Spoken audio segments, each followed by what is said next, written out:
छात्रों, हमारी ये वीडियो नंबर 6 प्रोबेबिलिटी कक्षा 11 मैथमेटिक्स प्रश्नावली 16.3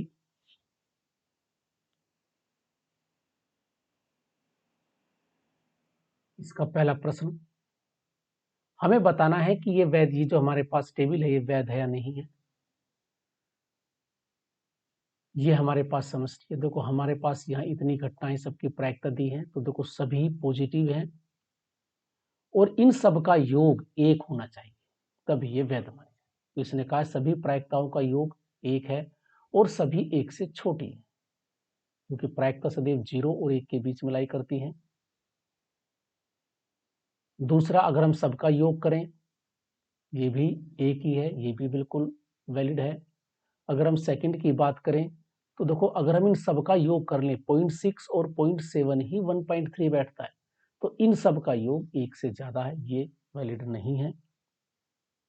इसमें नेगेटिव नंबर है, कभी भी प्रायिकता नेगेटिव नहीं हो सकती, इसलिए ये भी हमारा आंकड़ा गलत है। और इसमें देखो ये जो हमारे पास प्रोबेबिलिटी है ये 1 से ज्यादा है, किसी की घटना की प्रायिकता कभी भी 1 से ज्यादा नहीं हो सकती, तो ये भी हमारे पास वैलिड नहीं है।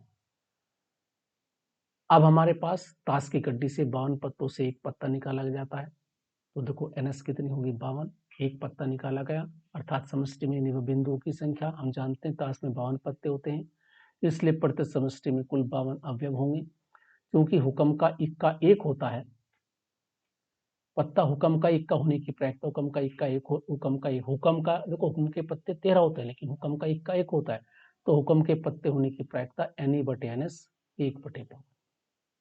इसके बाद है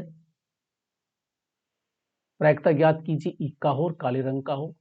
यहाँ इक्का 4 इक्के होते हैं 52 में, तो 4/52।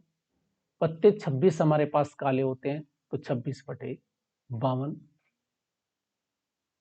एक नगर परिषद में 4 पुरुष और 6 स्त्रियां हैं, हमें एक सदस्य चुनना है, तो स्त्री चुने जाने यानी कि देखो हमारे पास 4 पुरुष और 6 स्त्रियां कुल 10 हैं, तो यहाँ 10 चुने में से कोई भी चुना जा सकता है, तो हमारे पास NS 10 है। और हमें केवल एक स्त्री चुननी है, तो 6 स्त्रियां संभव है, तो 6/10 है। अब हमारे पास एक वर्ड दिया है, जैसे एक अक्षर चुना जाए, इसमें देखो वोविल्स दिए हुए हैं और व्यंजन है। इसमें हम देखते हैं 5 वोविल है, ये तो हमने कहा कि वोविल्स A, E, I, O और 21 व्यंजन है। यहाँ देखते हैं तो यहाँ हमारे पास A, 2 I, A, I, O ये हमारे पास वोविल्स है। तो दिए गए जो शब्द में स्वर जो है हमारे पास 3 तो A है और 2 1 है और ये 1, तो हमारे पास 6 वोविल्स हैं। देखो कौन कौन से, 1 A, 2 3 4 5 6, तो 6 वोविल्स हैं और व्यंजन है 7, तो कुल 13 अक्षर हैं इसमें। तो 13 अक्षरों में से 6 वोविल हैं और हमारे पास 7 व्यंजन। अब वो कहता है कि हमें एक स्वर चुनना है, तो 6 स्वर में से कोई सा भी हो सकता, तो 6/13 और एक व्यंजन, तो 7/13।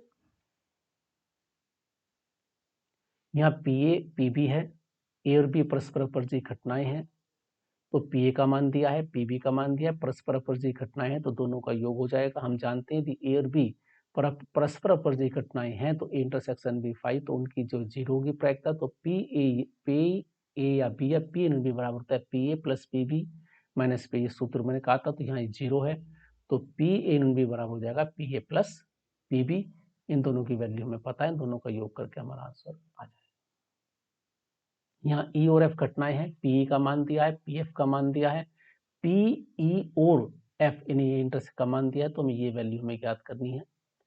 तो PE दिया है, PF की वैल्यू दी है, PE इंटरसेक्शन है, इसका मतलब अर्थात P इंटरसेक्शन F 1/8 है। हमें E या F अर्थात PE यूनियन F ज्ञात करना है, तो PE + PF + ये, तो तीनों की वैल्यू पता है, तीनों की वैल्यू इसमें रखते हैं और लघुत्तम लेके से हल करेंगे। यहाँ है EF नहीं, मतलब F नहीं है और F भी नहीं, तो देखो यहाँ E-F' है। डिमोर्गन पर में कहता है तो इसका यूनियन का डैश हो जाएगा, डैश हटाने के लिए 1 - PA, और ये हम पहले ज्ञात कर चुके हैं 5/8, इसमें रख के 3/8 आ जाएगी। इसी प्रकार एक पाठशाला में कक्षा 11 में 40% विद्यार्थी पढ़ते हैं, 30% जीव विज्ञान पढ़ते हैं, दोनों पढ़ते हैं, तो एक विद्यार्थी चुना जाता है। तो प्रायिकता ज्ञात कीजिए, गणित है या जीव विज्ञान, गणित या जीव विज्ञान, अर्थात ये सूत्र लगेगा। इसमें हमने एम और बी क्रम से गणित और जीव विज्ञान पढ़ने वाले विद्यार्थियों को प्रेरित करते हैं। तो पीएम हमारे पास 40% है, पीबी 30% है और दोनों 10% है। इसमें हमें ये ज्ञात करना है एम या बी, तो दोनों की वैल्यू इसमें फॉर्मूले में हमने रख दी गिवन बी और आंसर 0.6 है। तो छात्रों, ये थी हमारी प्रोबेबिलिटी की अंतिम वीडियो। सभी ध्यानपूर्वक पढ़ें और अपनी तैयारी करें। Thank you, have a nice day.